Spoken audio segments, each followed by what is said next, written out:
Brought to you by Biz Analyst by खाता book. ना computer ना फाइल, अब टैली डेटा ऑन मोबाइल बिज एनालिस्ट के साथ।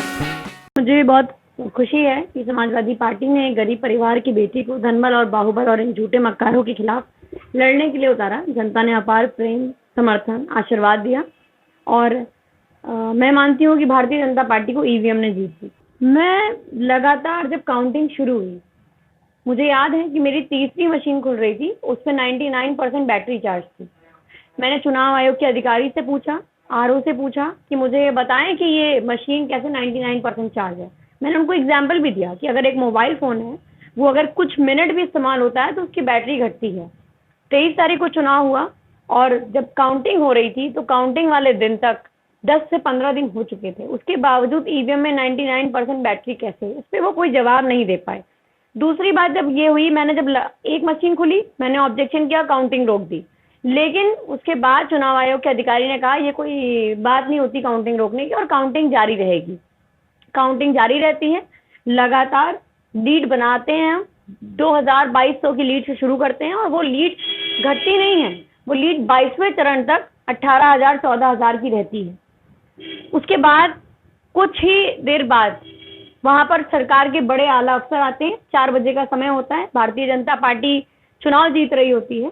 डीएम महोदय आते हैं और डीएम महोदय के आने के बाद आधे घंटे से ज़्यादा काउंटिंग रोक दी जाती है। मैं जब पूछती हूँ कि काउंटिंग क्यों रोकी गई तो मुझसे कहा जाता है कि लंच हो गया है। 4 बजे कौन सा लंच होता है? सुबह आए हुए अधिकारी 4 बजे कौन सा लंच कर रहे थे? और वो लंच जो भारतीय जनता पार्टी की सरकार बनने के बाद बना और समाजवादी पार्टी का प्रत्याशी 22वें राउंड तक जीत रहा है। आखिर ऐसा बचे हुए राउंड में क्या हो गया जो भारतीय जनता पार्टी इतना आगे हमसे बढ़ गई? और उन बूथों पे जहां पर भारतीय जनता पार्टी के वर्तमान विधायक नीरज बोरा जी को लोगों ने चप्पल लेके दौड़ाया हो, कैसे जीत सकती है वहां पर भारतीय जनता पार्टी? जिस जगह की जनता ने भारतीय जनता पार्टी के लोगों को घुसने नहीं दिया अपने क्षेत्र में, वहां पर कैसे वोट पा गई?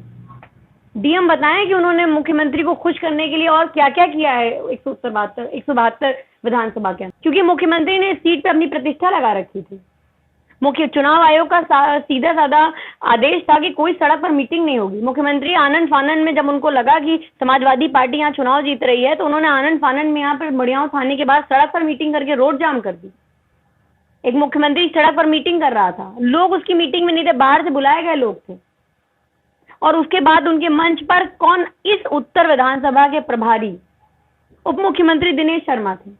इस उत्तर विधानसभा में एक 25 साल की लड़की को हराने के लिए देश के रक्षा मंत्री राजनाथ सिंह आते हैं, नितिन गडकरी आते हैं, पीयूष गोयल आते हैं, राजनाथ सिंह के बेटे पंकज सिंह, नीरज सिंह, अपर्णा यादव, पूरी भारतीय जनता पार्टी की केंद्र और राज्य की कैबिनेट, जितिन प्रसाद से लेकर सारे ब्राह्मण नेताओं को यहाँ उतार दिया जाता है सिर्फ एक 25 साल की लड़की को हराने के लिए।